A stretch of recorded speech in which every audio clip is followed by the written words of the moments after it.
Underwater kills, eh? To get 2 Dark Ops challenges and also Frogman here. No problem. First up, getting the regular kills. You need 10 for boot camp and 25 if you want the Dark Ops. Let's see all the maps that have water on them. Oh, you might think the Miami Ocean would be decent, but nope, can't do that. There's the pool, I guess, and this part of the map.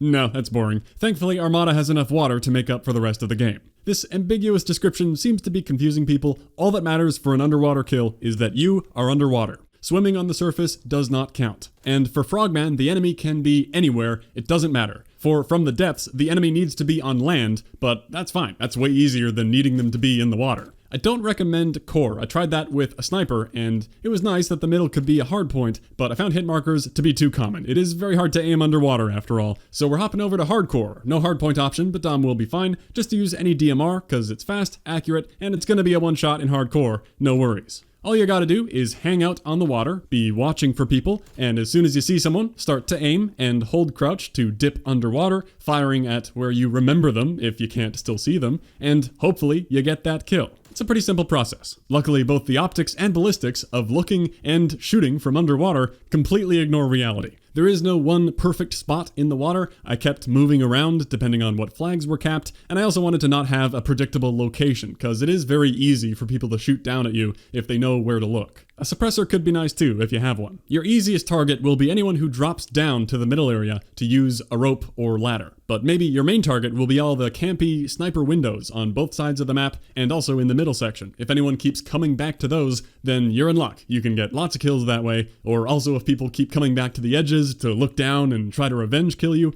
what the enemies do is out of your hands. But you don't need crazy luck. You can see a fair amount of the map. In one game, I got 15 of these, then the next I got 1, because nobody came. It'll vary. That's all there is to it though. Enjoy hanging out in the water for a while. The hardest part might be getting the map itself, but hopefully you don't mind hardcore, rank up your thumper on other maps or something, so you don't have to just leave games to find Armada Strike. Most of your kills should be on people that are on land, so the Dark Ops ain't that bad after doing Frogman, you just need some more kills. It also says you need to be shooting with a primary or secondary weapon, but I actually tracked my kills and was able to confirm that might not matter, cause I finished the challenge by getting a C4 kill on this boat. So I think equipment is an option too. You could try to set up a C4 trap on an objective somewhere, or with a gas mine, go dive underwater, and then detonate when someone's there. I assume that would work, but that sounded more overcomplicated than helpful. I think shooting works quite well, but up to you if that isn't going well.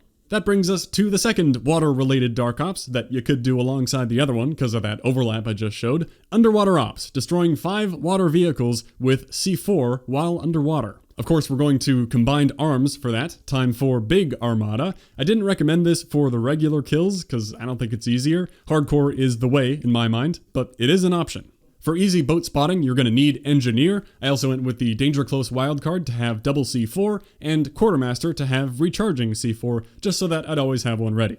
I also had the Sigma to shoot down counter UAVs, because bringing up the map and watching for enemy boats is an amazing tool. The start of the match is a great opportunity. Lots of people should be hopping on vehicles. If you can meet them in the middle, you've got a good chance there. Then later, I just like to hang around enemy territory and watch the map for those red boats. Whenever one lights up, try to position yourself in the way of where they're going. Even though it's kind of open ocean, people are generally going to go in a straight line forward. And if they go somewhere near you, float up a C4 and double tap your use button to quick detonate. Same thing as every COD. The gunboats are bigger, easier targets. You can often stick a C4 to them without much trouble, but with a little timing, you could get the smaller wake runners as well by just detonating nearby. I wasted a lot of time in the first match trapping a boat and waiting, hoping for someone to get in. I assumed that would work and that all that matters is you detonate and get the kill while underwater, but nobody ever got in my traps, so I ended up getting all mine where I threw and detonated underwater, since that is the best way to not get spotted or ran over. I wouldn't worry much about drowning, just resurface for a quick moment whenever you start taking the damage, because the damage is slow. You have lots of time to go up for air.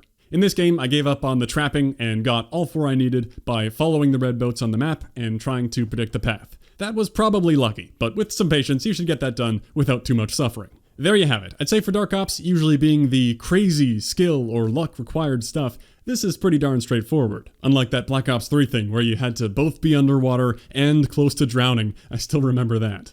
I don't plan on covering much Dark Ops. I think they already get covered well, and for many of them, I don't have the skill required, or patience, or interest, really. I'm more about the regular 100%, and I like that these are always an extra. But people were asking just about Frogman and underwater kills, so I figured I may as well take it a step further, with these not being bad at all. If you were just here to do Frogman, enjoy your animated bootcamp calling card. It's pretty intense looking for the bootcamp category. I also like that when you unlock it, it shows every individual frame of the animation. I thought that was a glitched up texture at first. Well, enjoy going for a swim. Quick fun fact at the end here, if I mentioned that I think the multiplayer weapon sharpshooter challenges could stand to be increased, then this'll be the 4th video in a row that I've mentioned that for some reason. Gotta keep the streak alive. Thanks for watching. I'll catch you next time.